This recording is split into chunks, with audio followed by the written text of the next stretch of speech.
जब देवताओं को पता चला कि महाराज परीक्षित को श्रीमद् भागवत कथा सुनाने के लिए सुखदेव महाराज जी पधार रहे हैं, तो देवताओं ने क्या किया था? एवं विनिमये जाते सुदः राज्ञं प्रतीप्तम्, कि जब राजा को उन्होंने कहा कि हे सुखदेव जी महाराज, हम अमृत का कलश लेकर के आए हैं, आप एक काम करिए, ये अमृत जो कलश है इसमें से आप महाराज परीक्षित के लिए अमृत पिला दीजिए और उसके बदले में आप हमें श्रीमद् भागवत अमृत रसमय पानो करा दीजिए। इस प्रकार देवताओं ने सुखदेव जी महाराज जी से कहा था। सुखदेव जी ने देवताओं को फटकार लगाने लगी और कहने लगे, अभक्ता शम विज्ञायन दधो कथामृता श्रीमद् भागवती वार्ता सुराणामपि दुर्लभा। अभक्तो चे विज्ञायाम दो, कहने लगे कि देवताओं, आप लोग श्रीमद् भागवत कथा सुनने के अधिकारी नहीं हो। फटकारने लगे।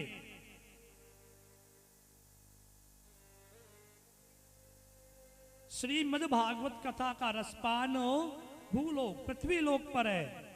अगर आप कथा सुनना ही चाहते हो तो आपको मनुष्य योनि में जन्म लेना पड़ेगा, तब जाकर के भागवत कथा का रसपान कर सकते हो, अन्यथा कदापि नहीं। इस प्रकार सुखदेव जी महाराज जी ने देवताओं को भी कथा नहीं सुनाई थी।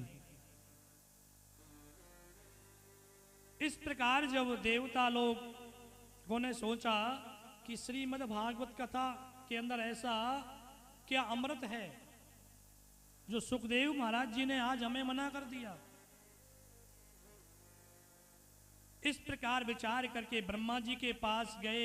ब्रह्मा जी से उन्होंने कहा कि आज तो सुखदेव महाराज जी ने हमारा बड़ा अपमान किया कि उन्होंने हमें कथा श्रवण नहीं कराई। उसके बदले में अमृत लेकर गए कि महाराज परीक्षित को अमृत पिला दीजिए। अभक्तस्य यानी हमसे मूर्ख आदि प्रवृत्ति के सब कहने लगे। ब्रह्मा जी ने सोचा ये कौन सा ग्रंथ है, कौन सा प्राण है, तो क्या किया, उस समय उन्होंने एक तराजू ली और तराजू के अंदर भागवत कथा को रखा, दूसरे पल्ले में और प्राणों को रखते गए। लेकिन श्रीमद् भागवत कथा का जो पल्ला इतना भारी हुआ, मेरे गोविंद का पल्ला इतना भारी हुआ कि सारे ग्रंथों अधर ही रहे, लेकिन भागवत कथा का जो पल्ला था उठा भी नहीं था। ब्रह्मा जी चिंता में पड़े कि वेद व्यास जी ने बड़े सुंदर श्रीमद् भागवत महापुराण को लिखा, जो 17 प्राण और रख दिए, प्रसिद्ध रख दिए, ग्रंथों को रख दिया, लेकिन श्रीमद् भागवत कथा का जो पल्ला बिल्कुल भी नहीं उठा। अब आप लगा लीजिए, श्रीमद् भागवत कथा का रसपान करने से कितने पुण्य की प्राप्ति होती है। हमारे कोटि कोटि जन्मों के जो पाप होते हैं ना, श्रीमद् भागवत कथा के श्रवण मात्र से ही नष्ट हो जाते हैं। अनजाने में बड़े पाप होते हैं, हमसे अनजाने में बड़े पाप हो जाते हैं। कुछ जानबूझ करके भी लोग कर लेते हैं, लेकिन उनको श्रीमद् भागवत कथा का रसपान करने से हमारे सारे पापों को हम नष्ट कर लें। जितनी बार कथा सुनी जाए उतना ही कम होता है। श्रीमद् भागवत कथा का वास्तविक ये रूप है। इस प्रकार से उन्होंने कहा, जब कथा श्रवण के लिए नारद जी भ्रमण कर रहे थे, तो भ्रमण करते करते नारद जी एकदाहिं विशालायं चत्वारं ऋषयो मला सत्संगार्थम समायाता दश्यताम तव नारदाम। एक बार नारद जी विशालायाम, विशालो नगरी जिनका नाम है बद्री का आश्रम, बद्रीनाथ जी, बद्री का आश्रम में भ्रमण करते करते नारद जी पहुंच जाते हैं। चत्वारयम ऋषियों यानी 4 ऋषि कुमार भगवान हरि का, विष्णु का प्रथम अवतार होता है। सनक सनंदन सनातनो सनंत कुमार 4 ब्राह्मण बालक हैं ये, जिन्हें हम सनकादिक ऋषियों के नाम से जानते हैं। विशाल कायम बद्री का नाथ आश्रम में नारद जी भ्रमण कर रहे थे, करते वहां पर पहुंच जाते हैं। तो नारद जी बड़ी ही चिंता में खोए रहते हैं। नारद जी ने सोचा कि मन में बड़ी खिन्नता हो रही थी, पृथ्वी पर इधर उधर घूम रहे थे, देखा बड़े ही लोगों को दुख है, कोई तन से, कोई मन से, तो कोई धन से। चिंतामणि लोकम सुखम, कहते हैं चिंतामणि लोकम सुखम सरदु स्वर्ग संपदा। चिंता का हरण करने वाले, चिंता और चिंतन, चिंता करते करते क्या होता है, अगर हम चिंता करेंगे तो क्या होगा, किसी वस्तु से हम ज्यादा प्रेम करते हैं और हम किसी से चिंता करें, बार बार उसका चिंतन करेंगे, क्या होगा, चिंता बढ़ती जाएगी, हमारे शरीर में आदि व्याधि रोग उत्पन्न हो जाते हैं। इसलिए उस मोह के चिंता को छोड़ करके मेरे प्रभु गोविंद का चिंतन करना चाहिए, हरि का भजन करना चाहिए, उन्हीं का चिंतन करें। अब नारद जी बड़ी चिंता में थे, कथा आरंभ हो रही है, किस कारण वो चिंता में थे। तो ऋषियों ने कहा कि नारद जी आपका दर्शन करने मात्र से बड़े से बड़ी चिंता का हरण हो जाता है। अब आप लगाइए, अगर हमारे घर में कोई संत पुरुष आए, अगर संत पुरुष आ गए तो हम क्या कहते हैं कि अहो भाग्य हमारे जो आप हमारे घर पधारे। संत पुरुष किनके घर पधारते हैं, जिनके भाग्योदय होते, जिनके मन के अंदर छल कपट तक नहीं होता है। इस प्रकार से नारद जी से कह रहे सनकादिक ऋषि, कहे देव ऋषि आपके दर्शन मात्र से तो बड़े से बड़े पाप भी कट जाते हैं, संतों के संग करने से और दर्शन मात्र से, तो आप किस चिंता में डूबे हुए हो। इस प्रकार कहने लगे। नारद वाच, नारद जी कहने लगे, पुष्करम च प्रयागम च काशी गोदावरी तथा, क्या कह रहे हैं, पुष्करम च प्रयागम च काशी गोदावरी तथा हरि क्षेत्रम कुरुक्षेत्रम श्रीरंग सेतु बंधनम। पुष्करम काशी गोदावरी, कहने लगे हे ऋषियों मैं पुष्कर में गया, हरि क्षेत्र गोदावरी प्रयागराज में गया, श्रीरंग अयोध्या आदि नगरी में गया, लेकिन मैंने देखा मेरे मन को शांति तक प्राप्ति नहीं हुई। ऐसा कोई उपाय बतलाइए जिससे मेरे मन की शांति की प्राप्ति हो। और घूमते घूमते नारद जी कहने लगे कि ऋषियों वृंदावनम चे भक्ति देवी ही, उन्होंने कहा कि मैं वृंदावन में पहुंचा। जैसे ही वृंदावन में पहुंचा तो देखा यमुना नदी के तट पर, यमुना नदी के तट पर कुछ दिव्य सुंदरियां विराजमान। उनको देख करके कहने लगे, मनी उन्होंने कहा कि मैं देख रहा हूं वहां पर कोई संत पुरुष तक नहीं है, केवल दिव्यो देवियां हैं, विराजमान हैं। एक देवी बीच में विराजमान है और उनके बीच में कौन है? दो वयोवृद्धा पुरुष उनकी गोद में लेटे हुए हैं। युवती दिव्य सुंदरी है, देख रहे हैं।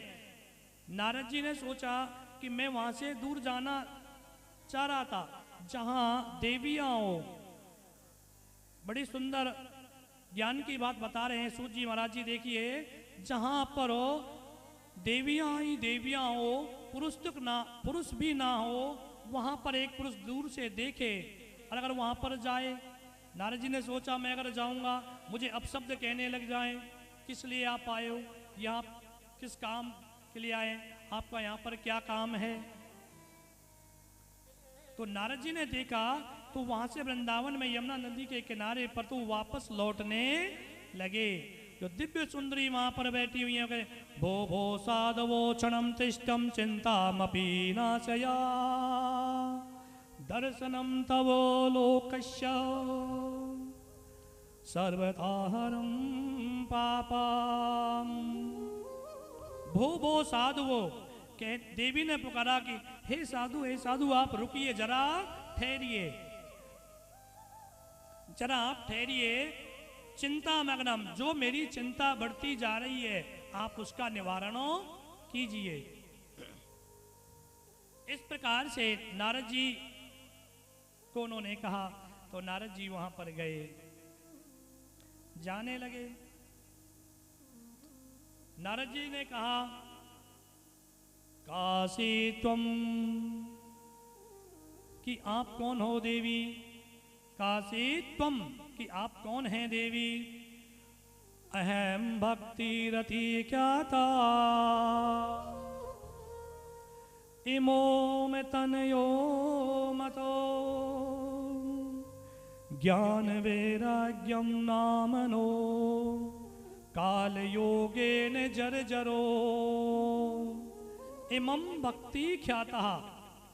देवी कहने लगी कि हे नारद जी, मेरा नाम क्या है? भक्ति है। अब आप देखिए कि भक्ति कह रही है कि मेरा नाम भक्ति है। एमोतन योग, ज्ञान वैराग्यो, जो पुत्र हैं ये मेरे दोनों पुत्र हैं। कलियुगो योगी ने जरो, इस कलयुग के अंदर दोनों वृद्ध अवस्था में हैं। विडंबना देखिए, मां जवान है और दोनों पुत्र क्या हो गए? वृद्ध अवस्था की ओर है। तो ये संसार क्या कहेगा, क्या कहता है? पता है, आपने देखा होगा, देखते होंगे, कोई बड़ा बन ठन के जाए घर में, अगर खाने तक की चीज ना हो और मेकअप वेकअप लगा के अगर कोई चले जाए तो क्या कहते हैं वहां पर? देखिए घर के अंदर तो ऐसा चल रहा है, बाहर इस प्रकार से जाते हैं, कदापि नहीं जाना चाहिए। हरि भक्त, भगवान के भक्त जो होते हैं उन्हें ज्ञान की असल प्राप्ति होनी चाहिए। सबसे बड़ा ज्ञान क्या है? परमात्मा का भजन और नाम कीर्तन होता है। इसी प्रकार से कहने लगी भक्ति देवी कि देखिए संसार क्या कहेगा, मैं नव युवती हो गई और इतनी सुंदर सर्वांग सुंदर हो गई कि मेरे पुत्र वृद्ध अवस्था में हैं। ऐसा कोई कृपा करके आप उपाय करें कि ये भी जवानों हो जाएं। इस प्रकार से भक्ति और नारद का संवाद हो यहां पर हो रहा है। भक्ति पर कहने लगी उत्पन्नम द्रविड़ो देशो कर्नाटको गता। कहने लगी उत्पन्नो द्रविड़ो देशो, द्रविड़ देश में मैं उत्पन्न हुई, कर्नाटका में मैं बड़ी, महाराष्ट्र में कहीं कहीं सम्मानित हुई और गुजरात में आकर को मेरे को बुढ़ापे ने जकड़ लिया। अब जैसे ही मुझे पता चला कि मेरे गोविंद का धाम कहां पर है, 3 धाम है भगवान गोविंद के। 3 धाम कहां पर है? नहीं पता। पहला धाम वृंदावन धाम है। मेरे गोविंद का कौन सा धाम है? वृंदावन धाम। अगर वैसे हम गिनती करेंगे तो पहला धाम मथुरा धाम आएगा, जहां पर हमारे गोविंद ने जन्म लिया। कथा बताएंगे आगे। और तीसरा हमारा जो गोविंद बालकृष्ण भगवान का धाम कहां पर है? तीसरा द्वारिका धाम है। ये तीन धाम हमारे गोविंद के प्रमुख हैं। तो वृंदावन धाम जैसे भक्ति आई तो युवा अवस्था को प्राप्त होने लगी। वृंदावनम पुनः प्राप्तम नवीनीन स्वरूपिणी जाति युवतिम सम्य रूपा तु संप्रदा। जैसे ही मैं प्राप्त हुई, नवीन स्वरूप में प्राप्त हुई, तो कृपा करके आप मेरे गुरु हैं और आप मुझे ऐसा उपाय बतलाइए जिससे मेरे जो दोनों पुत्र हैं वो भी जवान अवस्था की ओर प्राप्त हो जाएं। अब सबसे ज्यादा भक्ति कौन करता है? ये तो आपको पता ही होगा। सबसे ज्यादा भक्ति किसमें है? अब इतनी हमने बड़ी कथा बताई, तो भक्ति कौन करता है? हमारी माता बहनों में सबसे ज्यादा भक्ति होती है। किसमें होती है? माता बहनों में। देखिए कितनी संख्या में माता बहनों में भक्ति होती है, और धीरे धीरे अपने परिवार के सभी लोगों को जोड़ते हैं। तो भक्ति देवी, यहाँ प्रथम भक्ति देवी का जो वर्णन आया, तो माता बहनों में जब भक्ति जागृत होती है तो धीरे धीरे ही भक्ति बढ़ने लग जाती है। अब जैसे भक्ति के अनुसार सीखने वाली बात है, भक्ति करिए कि मेरे जो पुत्र हैं ज्ञान और वैराग्य ये जवान हो।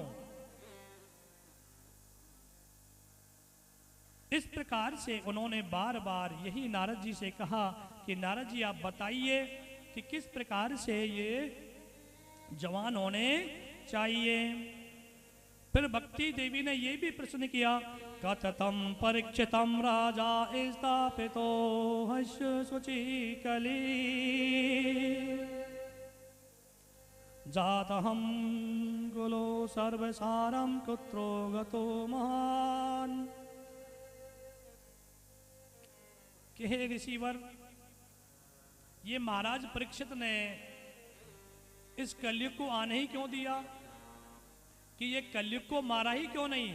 भाई कलयुग को मार देना चाहिए था, जिससे मेरे पुत्र कभी भी बुढ़ापे की ओर नहीं जाते।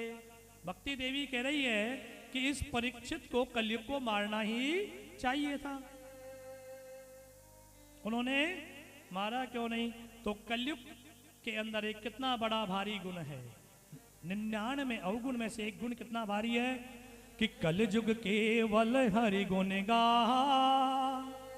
गावत नर पावै भव था। कि तुलसीदास बाबा क्या लिखते हैं कि कलयुग केवल गुण हरि गुण गावत नर पावै भव था। कलयुग में कितना महान गुण है कि केवल हरि का भजन करने से ही मनुष्य इस भवसागर से तर जाता है। बोलिए बालकृष्ण भगवान की जय। जय जय श्री राधे। इस प्रकार से कलयुग के अंदर इतना बड़ा भारी गुण था जिससे उन्होंने कलयुग को बद तक नहीं किया। इस प्रकार से विचार करते हुए नारद जी ने कहा कि ठीक है देवी, हम आपके लिए ऐसा एक साधन करते हैं जिससे आपके दोनों पुत्र भी जवान हो जाएं। नारद जी बड़ी चिंता में घूमते घूमते बद्रीनाथ पहुंचे। तब जाकर के उन्होंने वहीं संत कुमार आदि से इन वार्ता को उन्होंने बताया कि बिन सत्संग विवेक न होई, राम कृपा बिन सुलभ न सोई। कहते हैं कि बिन सत्संग विवेक न होई, राम कृपा बिन सुलभ न सोई। जब तक भगवान का सत्संग नहीं होगा, कथाएं नहीं होंगी, भजन कीर्तन नहीं होगा, तो वहां पर भक्ति और ज्ञान वैराग्य, भक्ति जवान रहेगी, लेकिन जो ज्ञान और वैराग्य है ना, वो बुढ़ापे के जर्जर ही बने रहेंगे। भागवत कथा में ये भी सुनाती है, ज्ञान वैराग्य और तीसरा त्याग। श्रीमद् भागवत कथा से क्या प्राप्ति होती है? ज्ञान वैराग्य और तीसरा त्याग करना। त्याग बड़ा मुश्किल हो जाता है, त्याग करना गृहस्थियों के लिए बड़ा ही मुश्किल है त्याग करना। ज्ञान की प्राप्ति कब होगी? जब वैराग्य की प्राप्ति होगी, और वैराग्य की प्राप्ति कब होगी? तब हमको त्याग की प्राप्ति होगी। अगर त्याग करेंगे तो वैराग्य की प्राप्ति, और जब जाकर ज्ञान की प्राप्ति होती है। ऐसा नहीं है हम जंगल में जाकर के वैरागी बन जाएं और तपस्या करें, कदापि नहीं। गुरुकुले यानी 20 वर्ष की आयु तक हमें शिक्षा का अध्ययन करना चाहिए। 44 वर्ष की आयु तक हमें गृहस्थ का पालन करना चाहिए, और जैसे ही 44 वर्ष आनी थी, उससे ज़्यादा होते हैं, तो हमें त्याग का मार्ग पर चलना चाहिए, त्याग की ओर चलना चाहिए। जब हमारे बच्चे बड़े हो जाते हैं ना, उनको अपना राज पाठ संभला करके भगवान के हरि गुण का कथा गुण गानों को गान करना चाहिए। उसे ही त्याग कहते हैं। घर में रह कर के भी हम त्याग कर सकते हैं। इस प्रकार से नारद जी ने सोचा कि सत्संग होना चाहिए, हरि के गुणगान होने चाहिए, कथा आदि होगी तो ज्ञान और वैराग्य दोनों ही जवान हो जाएंगे।